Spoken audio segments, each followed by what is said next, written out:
গ্রাম অঞ্চলে বা থানায় অনেক ব্যবসায়ী আছে প্রচুর আয় করে, কিন্তু তারা ট্যাক্স বা ভ্যাট দেয় না। এটা আমাদের জন্য একটা কনসার্নের ব্যাপার। ওই ট্যাক্স নেটটা বাড়াবার জন্য এনবিআর চেয়ারম্যান ছিল, আমরা চেষ্টা করছি। কারণ শহরে আপনারা দেখেন অনেকই ট্যাক্সের আওতা আছে, যে কোনো দোকানদার, কিন্তু অনেক গ্রাম অঞ্চলে এটা আসে না। তো এই জিনিসগুলি না আলাপ করছি। আর তাদের কিছু ইস্যু আছে, যেমন primary school management, primary school টিচাররা, একটা স্কুলের টিচার তার বাড়ি থেকে প্রাইমারি স্কুল অনেক দূরে, ওই যত টাকা পায় তাতে সে যাতায়াত করার ইচ্ছা হয় না। এটা একটা প্র্যাকটিক্যাল জিনিস। এবং ম্যানেজমেন্টটা বিশেষ করে কুড়িগ্রাম মতো অঞ্চলে অনেক চরাঞ্চলগুলো আছে। অতএব আমরা যেটা আজকে ইসে করলাম, অর্থ মন্ত্রণালয়ের সাথে তো আপনার এনবিআর আছে, তারপর আমাদের ব্যাংকিং ডিভিশন আছে, এখানে সিএজি সাহেবও ছিলেন।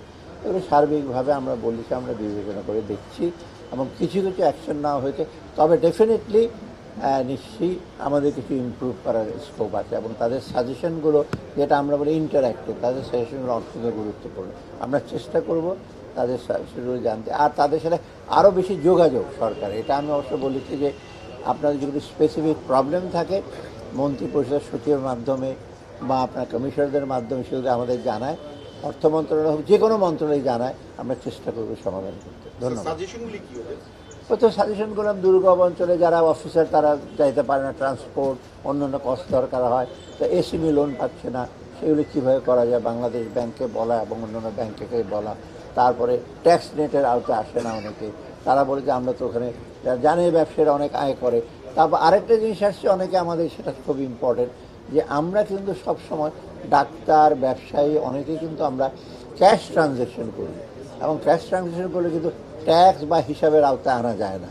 এবং এটা ভালো সাজেশন যে আমরা যদি আপনার এই যে ক্রেডিট কার্ড বা মোবাইল ইসের মাধ্যমে করি, এটা কিন্তু সবচেয়ে বড় জিনিস। কারণ যতই আপনার ইসে করবেন, ডিজিটাইজ করবেন, ততই কিন্তু সবচেয়ে বেশি হবে। কারণ একটা এক্সাম্পল, ডাক্তাররা আমার কাছে ফি নেয়, ক্যাশ নেয়, তাই এটা কোনো রিসিটও তো আপনি নেন না, কিন্তু সেটা যদি আপনি আপনার ইসের মাধ্যমে দেন, তখন তার একটা রেকর্ড থাকে। এবং এই জিনিসগুলো বিদেশে কিন্তু সবই রেকর্ডে, এভরিথিং।